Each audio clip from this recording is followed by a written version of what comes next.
Fogata nocturna. Historias.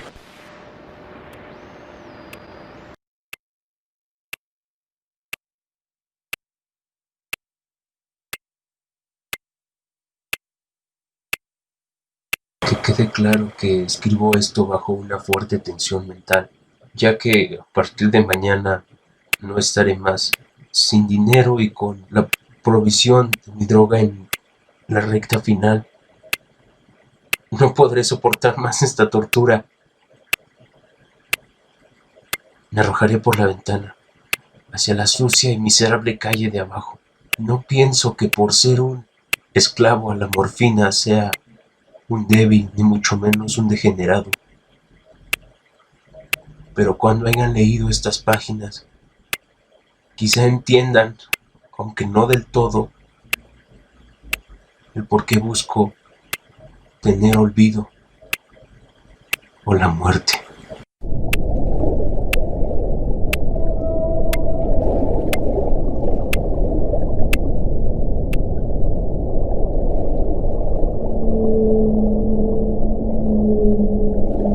Esto ocurrió en una de las zonas más profundas, anchurosas y menos transitadas del Pacífico. El bote en el que yo llevaba el supercargo fue víctima de un maldito corsario alemán. En ese entonces, la Gran Guerra estaba en sus inicios. Sin embargo, no tardé más que 5 días en hacerme de un pequeño bote, agua y las provisiones necesarias para un bastante tiempo. Y decidí escapar. Evidentemente la disciplina de estos imbéciles no era tan rígida como ellos creían. Cuando al fin encontré mi libertad, estaba a la deriva.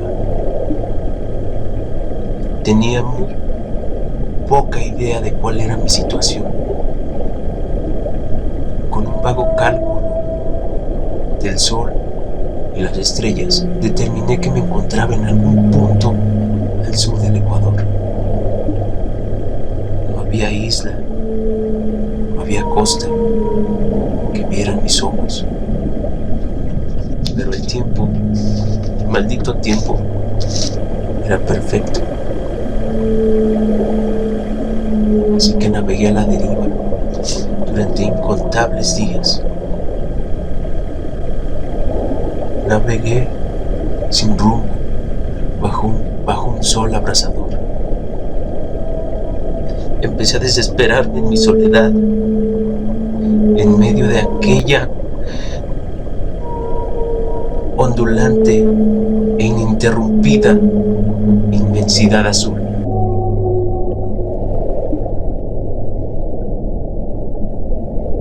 El cambio ocurrió mientras dormía. Nunca llegaré a saber los pormenores del cómo fue, pues mi sueño, aunque plagado de pesadillas, fue interrumpido cuando me descubrí medio succionado por una especie de lodo negro que se expandía alrededor de mí hasta donde mi vista alcanzaba. Un lodo negruzco y viscoso en el que mi bote había encallado. Pueden suponer que mi primera reacción ante la maravillosa e inesperada transformación fuera de perplejidad, pero en realidad sentí más horror que asombro. Había en aquel lugar una atmósfera de calidad siniestra que me heló el corazón. La zona estaba llena de peces descompuestos y otros animales menos identificables que emergían en el cielo de esa interminable llanura. Quizá no deba esperar transmitir con palabras la indecible repugnancia que puede reinar en el absoluto silencio y la estéril inmensidad.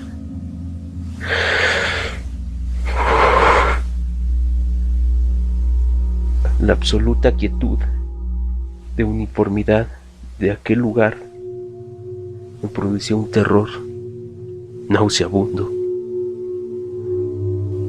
El sol ardía en un cielo que me parecía casi negro. Era como si se reflejase la ciénaga tenebrosa que tenía bajo los pies. Así que decidí meterme al bote encallado.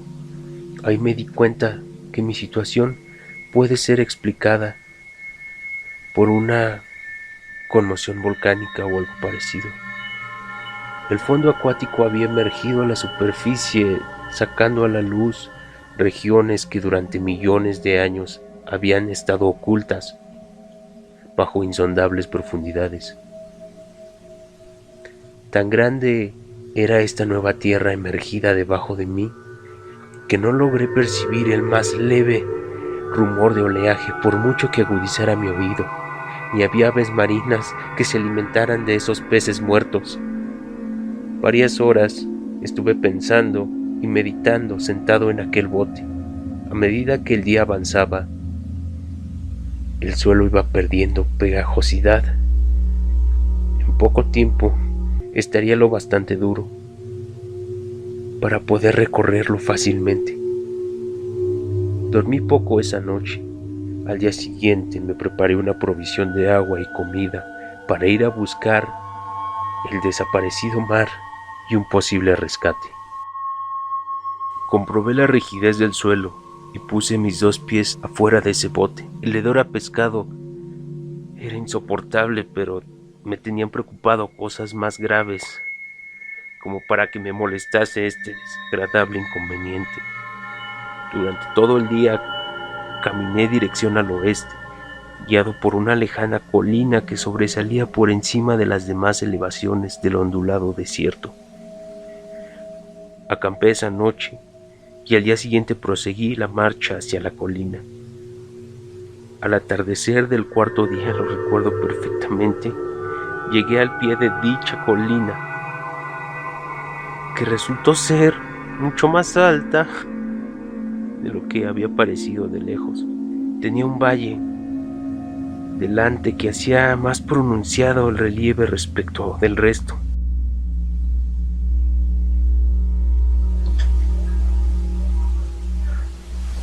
Estaba muy cansado como para subir, así que dormí a la sombra de la colina. No sé por qué, pero mis sueños fueron extravagantes aquella noche. Antes de que la luna menguante, perfectamente gibosa, hubiese subido por lo alto del este de esa llanura, me desperté cubierto de mi sudor frío. Decidí no dormir más, ya que las visiones que había tenido eran excesivas para soportarlas otra vez. A la luz de esa luna comprendí lo imprudente que había sido el viajar de día. Sin el sol abrasador, la marcha me habría resultado menos fatigosa.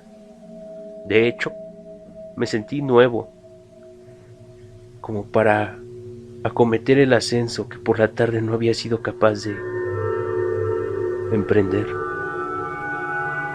Recogí mis cosas e inicié la subida a la cresta de esa elevación.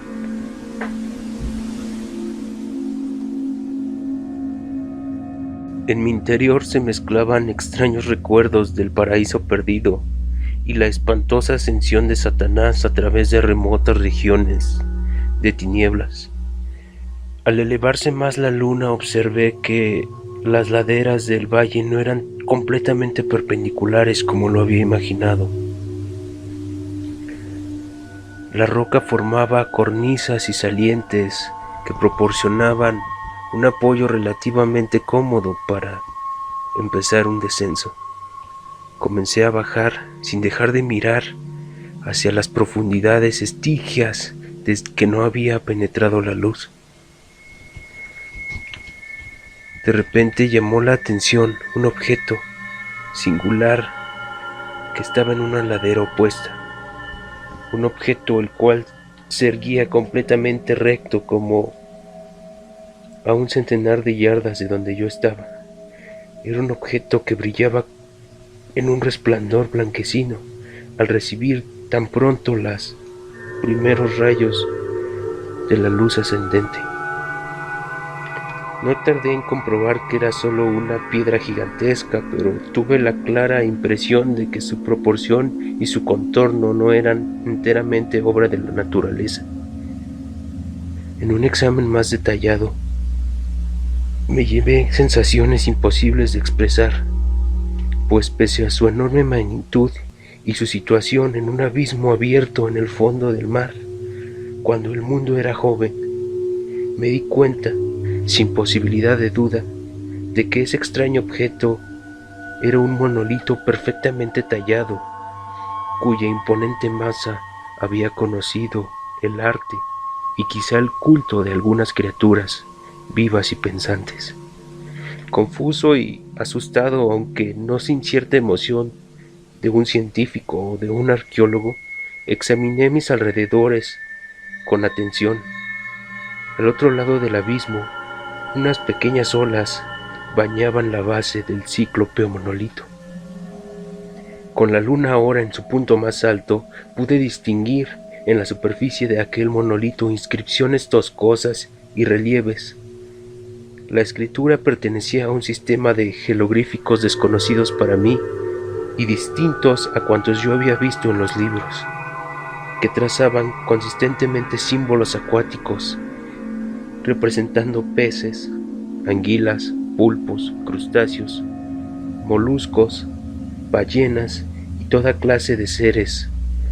Además, algunos caracteres representaban cuidadosamente seres marinos desconocidos para el mundo moderno, pero cuyos cuerpos en descomposición yo había visto en la llanura surgida de aquel océano.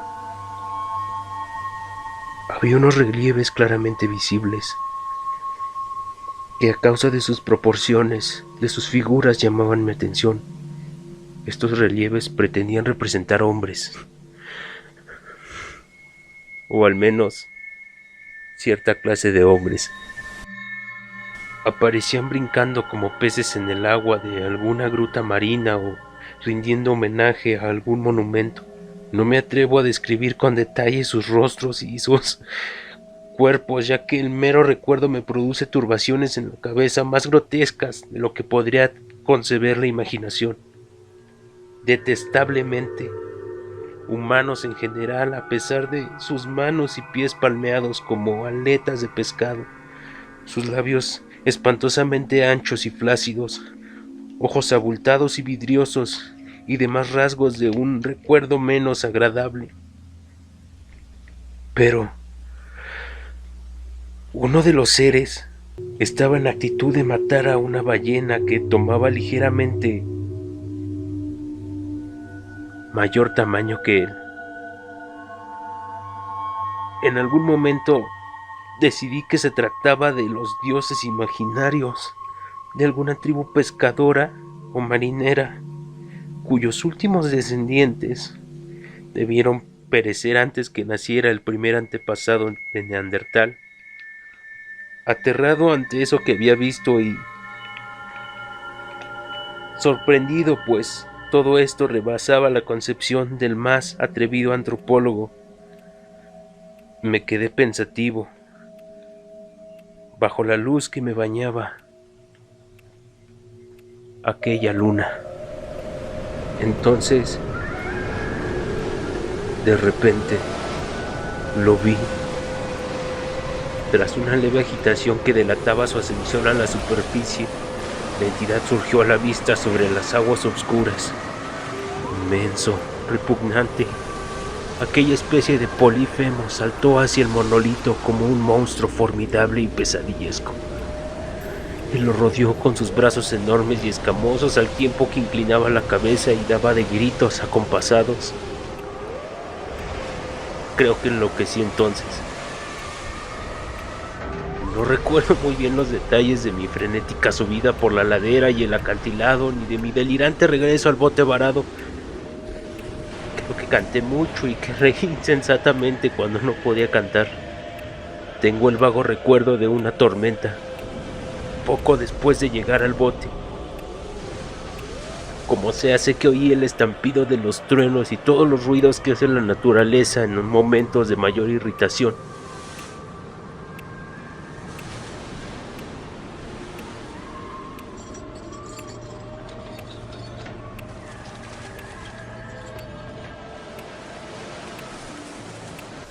Cuando salí de las sombras estaba en el hospital de San Francisco. Me había llevado allí el capitán norteamericano que recogió mi bote en medio del océano. En mis delirios hablé mucho. Pronto me di cuenta que nadie había hecho caso de mis palabras. Los hombres que me habían rescatado no sabían nada de una zona emergida en el Pacífico. Decidí no insistir en algo que sabía no me iban a creer. Un día fui a ver a un famoso doctor en una universidad. Creo que lo divertí mucho preguntándole sobre la antigua leyenda filistea en torno a Dagón, el dios pez. Enseguida me di cuenta que él era un hombre increíblemente convencional y dejé de insistir. Es de noche, especialmente cuando la luna se vuelve gibosa y menguante. Al cerrar los ojos veo a ese ser. He intentado borrarlo con la morfina, pero la droga solo me proporciona un respiro mental y me ha atrapado en sus garras, convirtiéndome innegablemente en su esclavo.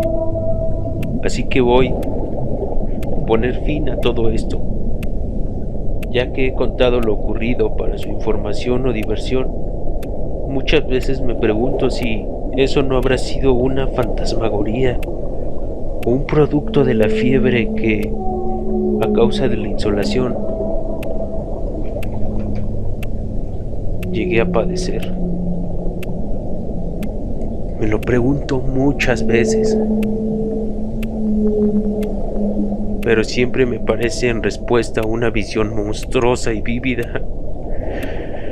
No puedo pensar en las profundidades del mar sin estremecerme ante la espantosa entidad que quizá en este instante se arrastra y se agita en su lecho fangoso. Ante esos hombres, adorando a sus antiguos ídolos en piedras y esculpiendo sus propias imágenes detestables en obeliscos submarinos húmedos, pienso en el día que emergerá y se lleven entre sus garras a los endebles restos de una humanidad exhausta por la guerra. Pienso en el día en que se hunda la tierra y emerja el fondo del océano en medio del universal pandemonio. Se acerca el fin. Oigo un ruido en la puerta, como si se forcejeara. En ella, un cuerpo inmenso y resbaladizo. No me encontrará.